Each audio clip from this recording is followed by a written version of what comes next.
Hello, good evening my dear friends. मैं राम नागी आज फिर से आप सभी के बीच आया हूँ। कल जैसे कि हमने पढ़ा था यूनिट डिजिट का सर फर्स्ट पार्ट हम देख चुके थे। फर्स्ट पार्ट में हमने देखा था कि कुछ बेसिक्स हमारे रूल्स होते हैं। अगर वो बेसिक रूल्स अगर हम पढ़ लेते हैं तो क्या होगा, बाकी की चीजें हमारे लिए आसान हो जाएगी। आज उसी यूनिट डिजिट का पार्ट 2 हम देखने वाले हैं, जिसमें हम क्वेश्चन की प्रैक्टिस करेंगे कि कौन से क्वेश्चन को किस टाइप से और कितनी आसान तरीके से बना सकते हैं। तो फ्रेंड्स सभी जुड़ जाइए।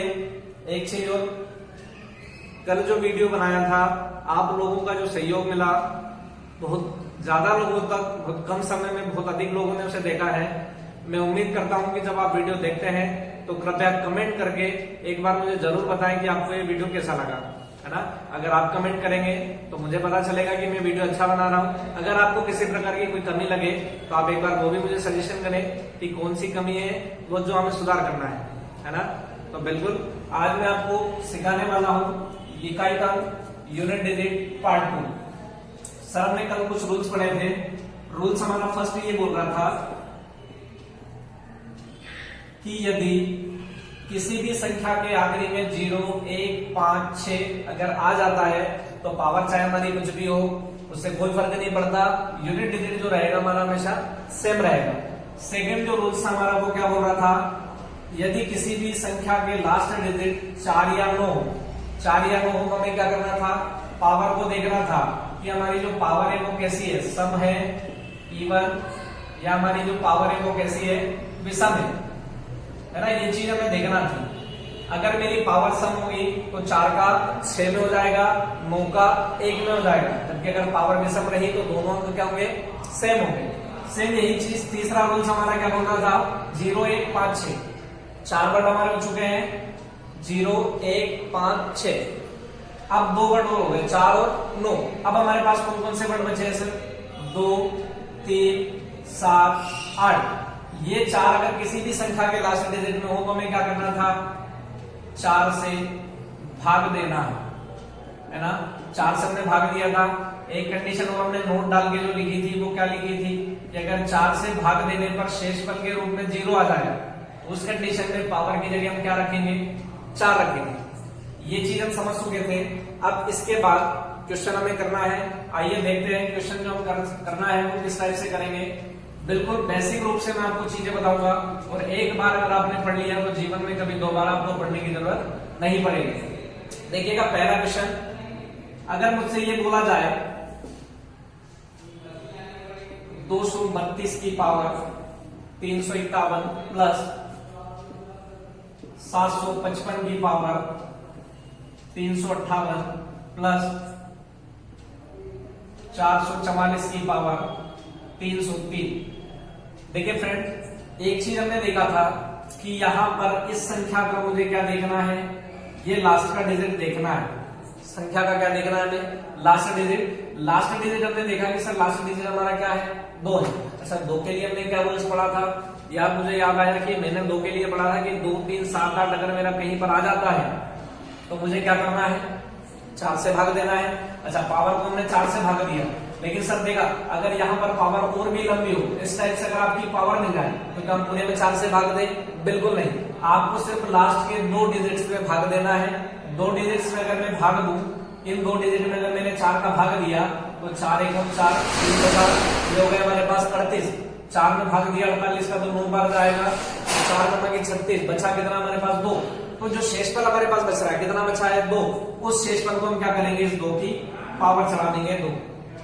अगले पे हम गए, यहां पर समझ में आ गया क्या हुआ है, हमने अंतिम अंक देखा 2 है। इस 2 में पावर देखा कि पावर हमारे पास जो भी इस पावर के लास्ट 2 डिजिट में हमें क्या करना है, 4 से भाग देना है। 4 से आपने भाग दिया, 19 बार पूरा भाग गया, बचा हमारे पास शेषफल कितना है, 2। वो जो शेषफल बचा है वही संख्या की हम क्या बना देंगे, पावर बना देंगे। अब हम आगे गए, आगे हमने देखा अंतिम अंक क्या है, 5। यार 5 के लिए तो मैंने पढ़ा था कि अगर किसी भी अंतिम संख्या का अंतिम अंक 5 हो तो वहां पर पावर चाहे कुछ भी हो, कोई फर्क हमें नहीं पड़ता। अब जब कोई फर्क नहीं पड़ता तो यहाँ पर हमारा इकाई अंक जो होगा वो क्या हो जाएगा, 5 हो जाएगा। बात क्लियर है। अगले पे हम गए, यहाँ पर मैंने देखा कि मेरा जो अंतिम अंक है वो कितना है, 4 है। अच्छा अगर अंतिम अंक मेरा 4 होगा तो मैं क्या करूंगा, तो हमें याद आया कि यार हमने ये देखा था कि 4 और 9 के लिए तो मुझे क्या करना था, पावर देखना था सिर्फ समय की विषम है, यहाँ पर पावर देखा मैंने कैसी है, विषम है। और जब पावर मेरी विषम होगी तो इकाई का अंतर क्या होगा, वही हो जाएगा, नो चेंज। अब देख लेते हैं 2 की पावर 2, 2 की पावर 2 मतलब हो गया 4, ये 5 और ये 4, इन सभी को जोड़ने कितना हो जाएगा, 4 4 8 और 5 13। यहाँ पर टोटल जोड़ा 13, 13 का भी क्या मिला 3, मतलब मेरा जो आंसर हो जाएगा वो क्या हो जाएगा 3 हो जाएगा। बात समझ में आ गई, वेरी गुड। अगर हम देखते हैं क्वेश्चन नंबर 2, अगर इस क्वेश्चन को मैं दूसरे तरीके से और भी अगर मल्टीप्लाई में हम देखें कि मल्टीप्लाई में अगर सर कोई संख्या आ जाएगी तो क्या करेंगे, समझ लेते हैं। यहां पर मैंने देखा कि कोई एक नंबर मुझे मिला है 235 की पावर 238 की पावर 751 इंटू 4079 की पावर 7983, ठीक है। इसके बाद मुझे कोई एक नंबर मिला 332 या 331 की पावर 751। अब मुझे ये बताना है कि इस पूरे ही क्वेश्चन में जो मेरा यूनिट डिजिट होगा वो क्या होगा, क्या बताना है हमें, यूनिट डिजिट। अच्छा, यूनिट डिजिट कैसे निकालेंगे सर, आपको बताया बिना पेन बिना कॉपी बिना पेज के हम इसको सोल्व कर सकते हैं। करना क्या है, बस हमें यह देखना है कि इस संख्या का जो अंतिम अंक है वो अंतिम अंक क्या है। अच्छा, मैंने अंतिम अंक देखा, इसका क्या है 8, और 8 के लिए हमने क्या पढ़ा था कि अगर किसी भी संख्या के लास्ट में अगर 8 आ जाए तो 8 के लिए हम क्या करेंगे, पावर को 4 से भाग देना थी। 4 से भाग दिया आपने, 51 में कितनी बार जाएगा भाई, 4 एकम 4, एक बचा ये हो गया 11, 4 दूनी 8, कितना बचा 3। तो जो 3 बचा है 60 की पावर हम क्या कर देंगे 3। यहां पर अगले में हम गए, अगले में हमने देखा सर कि क्या हो सकता है, यहां पर 9 मिला है। अच्छा, 9 मिला है तो 9 के लिए हमारी क्या कंडीशन थी, पावर को हम देखेंगे। पावर मैंने देखी, मेरी पावर किसकी है, समय की दिशा में। अगर पावर मेरी दिशा में, इसका मतलब क्या हो जाएगा कि 9 का 9 हो जाएगा। फिर हम अगले में गए, यहां पर मैंने देखा 1, लास्ट का अंक मेरा 1 है। अब लास्ट का अंक अगर 1 होगा तो मुझे क्या करना पड़ेगा यार, मैंने पढ़ा था 0 1 5 6, किसी भी संख्या के लास्ट में आ जाए तो पावर चाहे कुछ भी हो कोई फर्क नहीं पड़ता।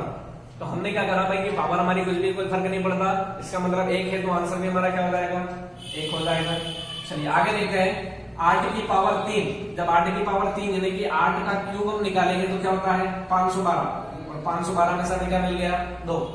अगर हम सोल्व करेंगे तो यही होगा ना 8 इंटू 8 इंटू 8, 8 का 8 में किया 64, 64 का गुना 8 में किया तो 512, 512 में से हमें क्या मिला 2। तो यहाँ हो गया हमारा पूरे में 2 गुना 9 गुना 1, 9 का गुना 1 में किया 9 और 9 का गुना 2 में किया 18, 18 में से हमें क्या मिलेगा 8, यानी कि मेरा जो आंसर हो जाएगा वो क्या हो जाएगा 8 हो जाएगा।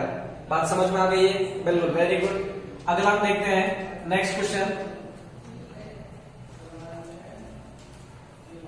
नेक्स्ट क्वेश्चन में हमें ये देखना है कि अगर हम इकाई का अंक प्लस माइनस जोड़ घटाव सारी चीजें अगर हमारी मिक्स होकर आ जाएगी तो क्या करेंगे, समझिएगा सर। एक चीज मैं आपको बता दूं, यहां पर मैंने देखा कि एक कोई नंबर मिला मुझे 525 352 इंटू 738 की पावर 252 इंटू 348 की पावर 454। यहां पर मैंने देखा कि लास्ट का अंक क्या है 5। यदि अगर अंतिम संख्या हमारी 5 होगी तो हम क्या करेंगे, हमने देखा कि भाई पावर चाहे कुछ भी हो कोई फर्क नहीं पड़ता, इकाई का अंक हमारा क्या होगा वही होगा। अगले में गए हम 8। अच्छा, 8 के लिए मैंने क्या रूल्स पढ़ा था कि यार जहां पर भी अगर 8 मिलेगा तो मुझे पावर को 4 से भाग देना है। 4 से मैंने भाग दे लिया, 4 एकम 4, एक बार गया, ये हो गया 1 तो 12, 4 दिया 12, पूरा पूरा भाग जा रहा है। अच्छा, पूरा पूरा भाग जा रहा है तो क्या करें, कुछ नहीं करना सर, शेष पर हमारे पास कुछ नहीं है तो जो संख्या में हम भाग दे रहे थे इसकी पावर बना देंगे। 4 से भाग दिया 52 में, 13 बार पूरा पूरा भाग गया। रिमाइंडर के रूप में हमारे पास क्या बचा है 0, और जब 0 आ जाएगा तो पावर में क्या रखेंगे 4, पावर रखनी 4 इंटू आपने देखा अगला कि 348 यानी कि 8 आया है, 8 आया तो हम फिर क्या करेंगे 4 से भाग देंगे। जब 4 से भाग दिया तो कितना मिला 4 एकम 4, एक बचा, ये 14, 4 दिया 12, 2 बचा, शेष पर 2 बचा तो 8 की पावर क्या हो गई 2। मल्टीप्लाई करा लेंगे 5 गुना 8 की पावर 4 है, मतलब ये 8 कितनी बार मल्टीप्लाई में है 4 बार, और यहाँ 8 की पावर 2 मतलब क्या हो जाएगा 8 गुना 8, सभी का मल्टीप्लाई करा लिया सर। 8 8 या 64, 64 का क्या मिला 4, फिर 4 8 32, 32 का क्या मिलेगा 2, 2 का फिर 8 में किया तो 16, 16 का क्या मिला 6, 6 का 8 में किया 48, 48 का क्या लिया हमने 8, और 8 का फिर हम 8 में करेंगे तो 64, 64 मतलब 4, 4 ये हुआ 5 ये हुआ, 5 का गुणा 4 में किया तो 20, 20 आया, इसका मतलब हमारा आंसर क्या हो गया 0। अब एक चीज समझिएगा, इसमें हमने ये देखा कि यहाँ पर जो इकाई का अंक है वो कितना है 5।